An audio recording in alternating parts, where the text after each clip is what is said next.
Assalamu alaikum. Bismillah, alhamdulillah. I just wanted to take a minute to, explain the part of the reasoning behind the Islam Forward project. So let me just say real quick that I've developed, over 10 years or so, I've developed 6 entire projects for Islam in America. I believe with my 27 years of education and 34 years of experience in the community that Islam in America has been a failure, okay? And that failure is seen by anybody who's done work in the convert community, okay? As a convert, I can tell you that the community was always absolutely useless to converts. And so now I've known from the beginning 34 years ago, 90% of converts leave the community and they're gone, okay? If this had not happened, you would have a dozen, 2 dozen, 3 dozen converts in every masjid, and converts are people who will work in the community every day. They're gone. They left. They left to save their sanity and to save their lives. And they've been leaving for decades while nobody was paying any attention, okay? And so one of the projects is the Medina Network, and it's an infrastructure project for a large community like DFW, and it's been ready for 8 years. I can't get funding. The most important thing in Allah's Deen, 8 years, I can't move 1 inch forward.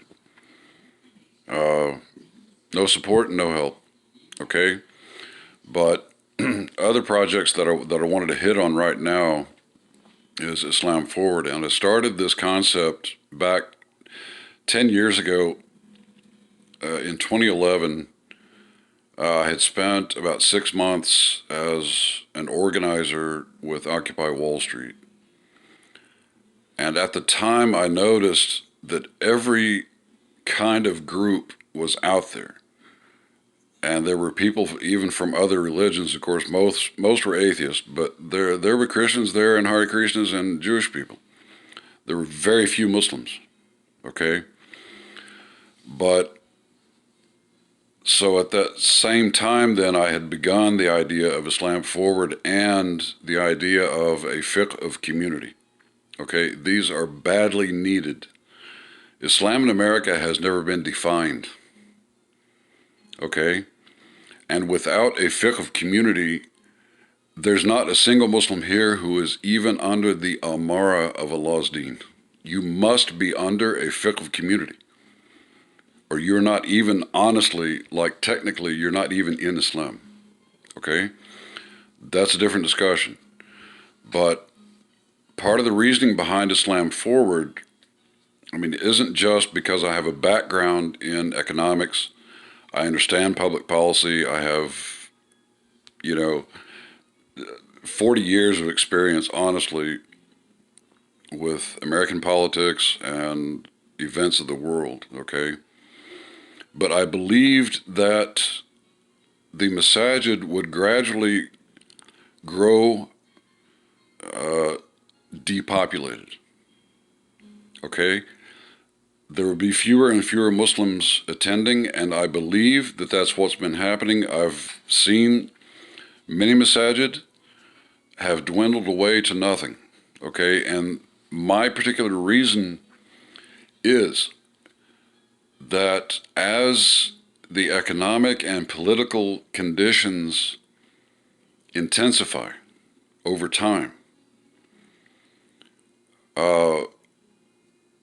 Muslims would be looking for answers in the Masajid, and the Masajid don't have answers. They've never had people qualified to discuss these matters.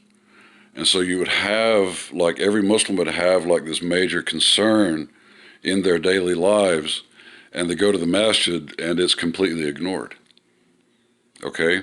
And so what you see now, and this has been going on for years, that the Masajid are depopulated, fewer and fewer people attending, less and less motivation there, and most of the people spend their time on social media, and they're just like following the daily news cycle. And anybody working in the community sees that, like, most Muslims now don't have any attention span because they're literally just following the news cycle because they've never had an explanation of Islam-based politics, Islam-based economics, like in the situation that we're in. And that's what I was trying to present with Islam Forward, and I had completed that project. I started work on it in 2015. It was ready to go by 2016 when Trump was elected. I believe it was the most beautiful project that this country has ever seen. Okay, my website itself had over 2,000 articles and resources that I had gone through and hand selected. It was an amazing project. I think it was the most advanced project ever, and it wasn't just about the news and about education, but it was also helping Muslims get activated and helping Muslims connect to activist communities that are all around us. That you don't find Muslims involved, you know. So I think that has been a huge mistake not getting funding. Didn't get funding from the Medina Network. The most important thing in Allah's Deen is the converts.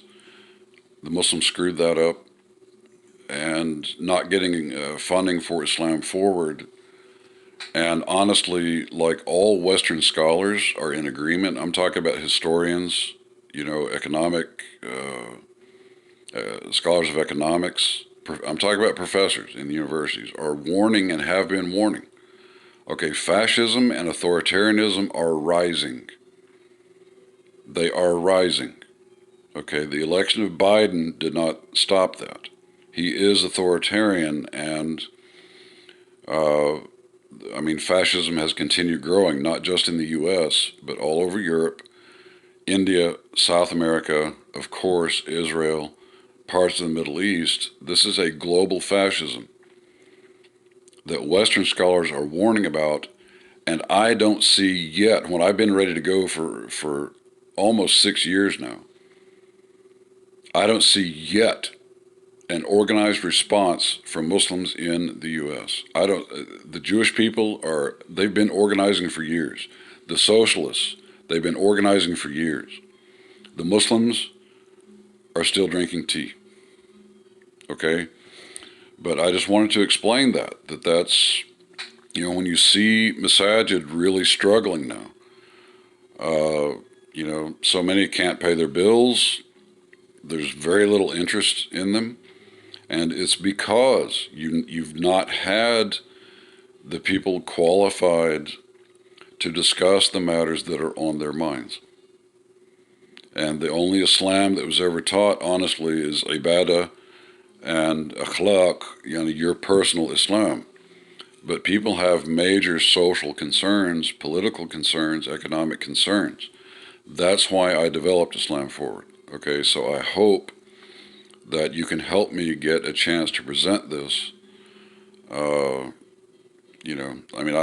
could have been doing this in the community for 6 years. It was a great project. Jazakallah khair. Assalamu alaikum.